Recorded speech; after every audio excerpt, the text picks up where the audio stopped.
Hello मित्रों, welcome my channel.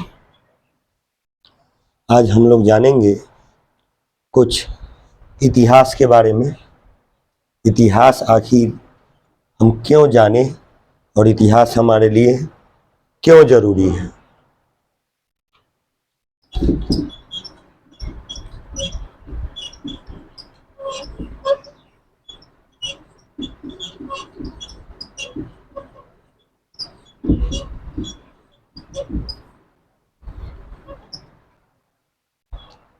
सबसे पहले इतिहास जानने के लिए यह जानना जरूरी है कि बहुत सारे लोगों को और बच्चों को इतिहास को समझने में बहुत कन्फ्यूजन होती है। ज़्यादातर इशू आता है तिथि को लेकर के, डेट को लेकर के।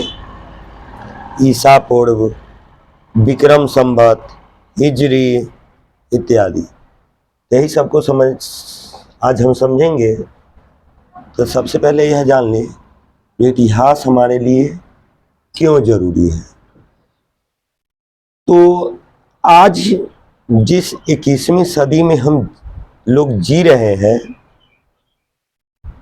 तो ज़्यादा से ज़्यादा क्या तो हम अपनी लाइफ में देखी हुई चीज़ों को जानते हैं, या फिर हम अपने माता पिता या दादा दादी के द्वारा कुछ कही हुई किस्से कहानियों के बारे में सुनते हैं और जानते हैं। लेकिन इतिहास हमें उससे हजारों लाखों वर्ष पीछे की कथा के बारे में भी बताता है, जो किसी व्यक्ति के द्वारा जानना पॉसिबल नहीं होता है। यह हमें बुक के माध्यम से ही मिलता है और इसे हम जानते हैं। और यह जान करके हम यह निष्कर्ष पर पहुंचते हैं, यह व्यक्ति और इस व्यक्ति के द्वारा किया गया कार्य हमारे लिए कितना जानना जरूरी है और उपयोगी है। तो इसको समझने के लिए हम जानेंगे सबसे पहले इतिहास का कालखंड, कालक्रम। कहा जाता है जब बीती हुई बात को फिर से दोहराना इतिहास कहलाता है। यदि कोई व्यक्ति अपने इतिहास को नहीं जानता है तो या तो अपने याददाश्त को खो चुका होता है। हम समझते हैं बीती हुई बात को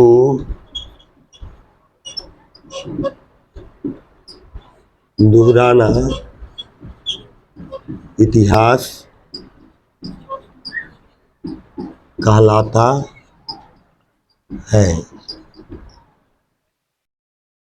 विद्वानों ने इसे समझने के लिए 3 वर्गों में बांट दिया है। सबसे पहला है प्राचीन काल, दूसरा है मध्य काल और तीसरा है आधुनिक काल। आधुनिक बंद है। तो सबसे पहले समझेंगे प्राचीन काल के काल खंड। तो प्राचीन काल में हम इसको लेते हैं पहला पॉइंट से,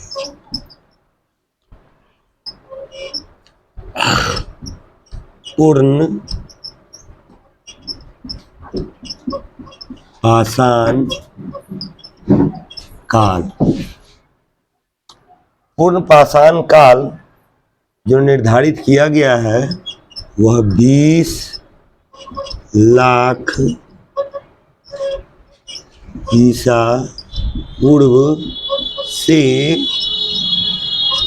14,000 ईसा पूर्व तक।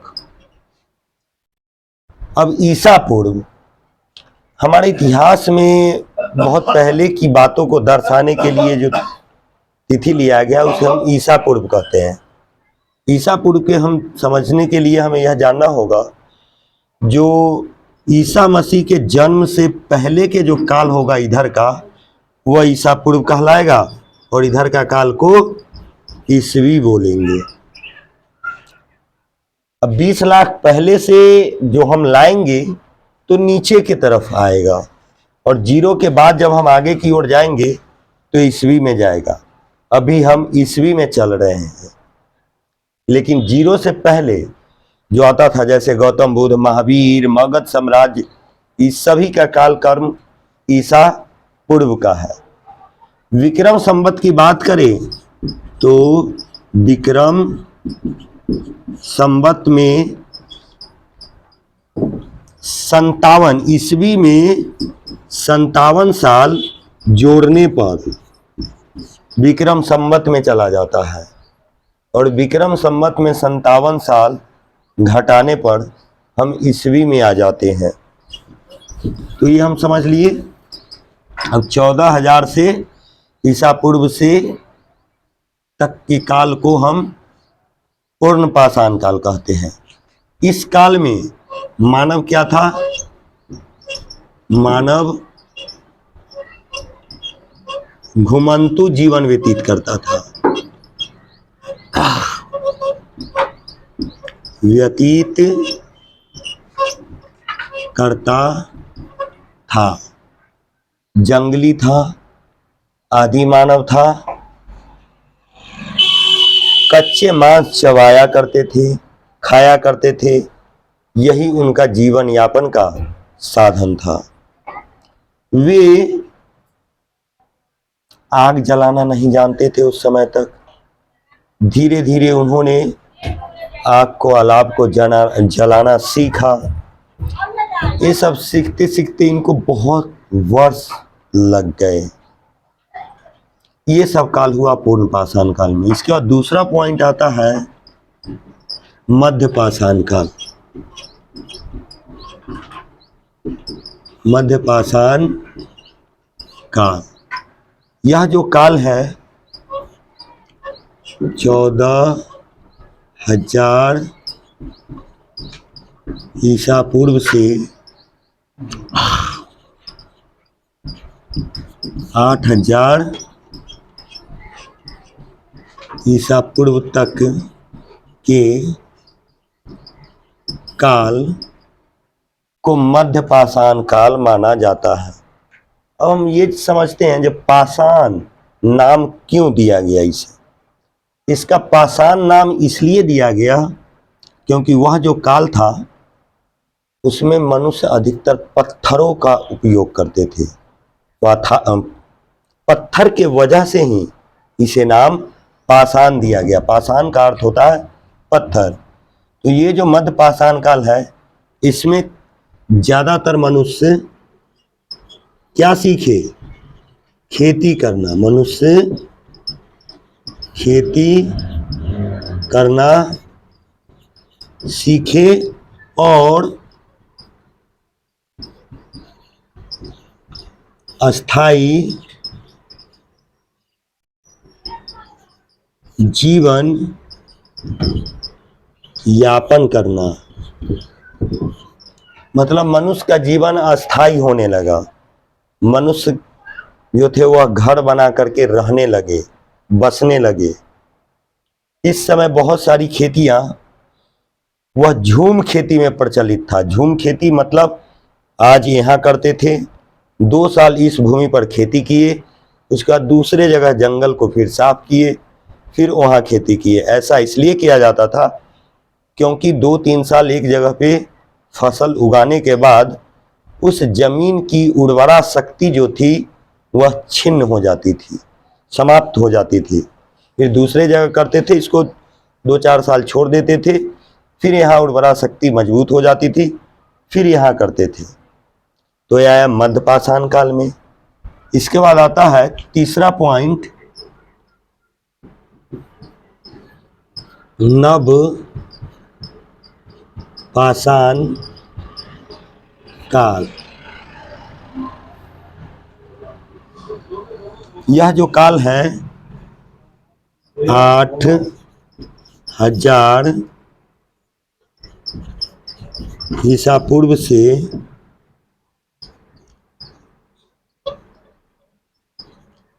3,000 ईसा पूर्व तक ये नवपाषाण कहलाता था, नवपाषाण काल कहलाता था। अब इस काल में क्या हुआ? इस काल में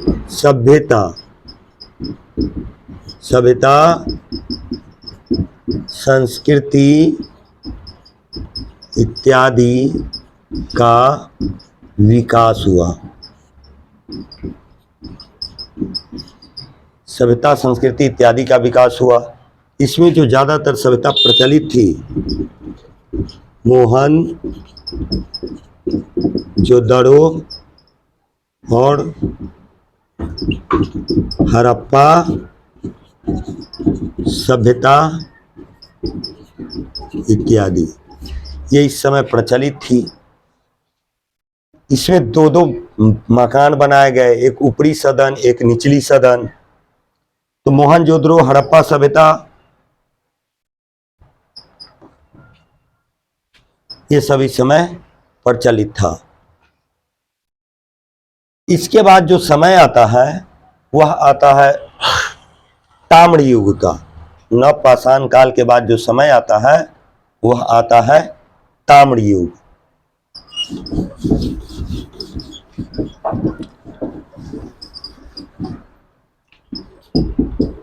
चौथा पॉइंट है ताम्र युग का। ताम्र युग अर्थात तांबे का युग। ताम्र युग कब से कब तक है? तो 3000 ईसा पूर्व से 1500 ईसा पूर्व तक के काल को ताम्र युग कहा जाता है।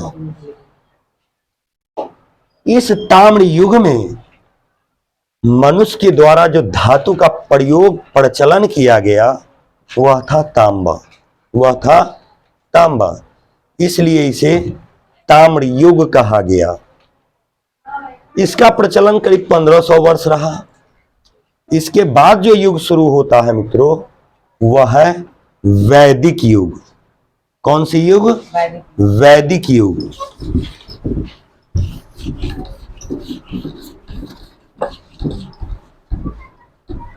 पांचवा पॉइंट है वैदिक युग।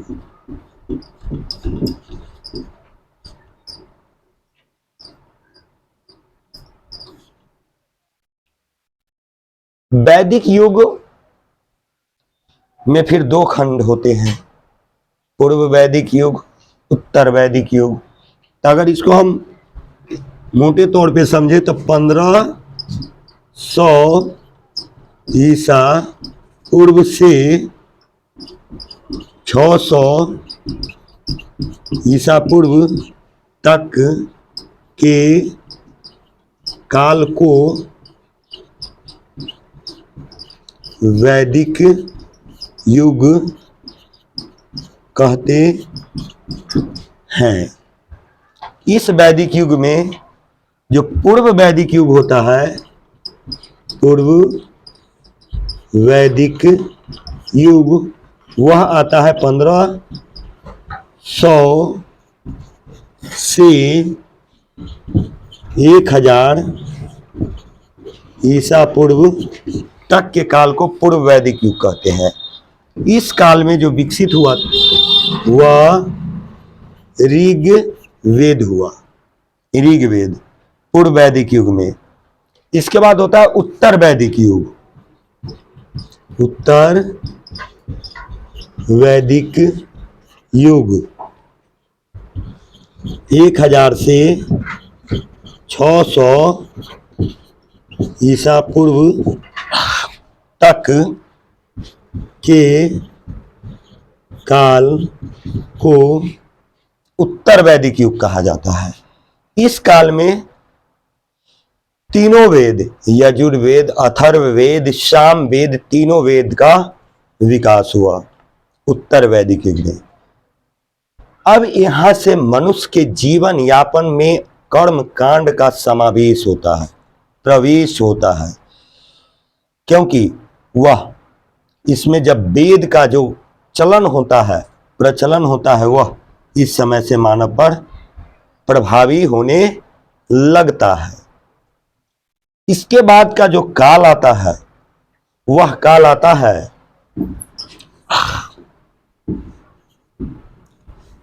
भारत में मगध साम्राज्य,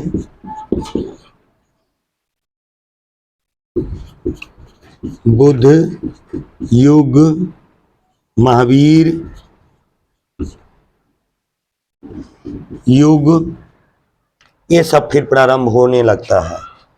भारत का जो महाजन पद था, उस 16 महाजन पदों में सबसे विशाल और व्यापक और बड़ा मगध साम्राज्य था। वह हमारे प्राचीन काल का या था जो आज का वर्तमान का गाया कहलाता है। बुद्ध जिनका जन्म 563 ईसा पूर्व में हुआ था और इनका देहावसान 483 ईसा पूर्व में हुआ था। इनका भी जो उपदेश था उसको बेहतर तरीके से लोगों ने अपनाया और सर्वप्रथम इन्होंने अपना स्पीच सारनाथ में दिया था। इनके जो अनुयायी थे वह बौद्ध कहलाए और इनके जो अनुयायी थे वह जैन कहलाए। बौद्ध धर्म का पदार्पण करने वाले गौतम बुद्ध थे और जैन धर्म का प्रथम ऋषभदेव माने जाते हैं। ये सब महान पुरुषों से ओत प्रोत भरा परा हमारा इतिहास है, जिसके बारे में हमें युवाओं को, न्यू पीढ़ी को जानना उतना ही महत्वपूर्ण है। ये प्राचीन काल में ये सब जानने के बाद, मगध साम्राज्य प्राचीन काल में आता है, ये जानने के बाद शुरू होता है मध्यकाल।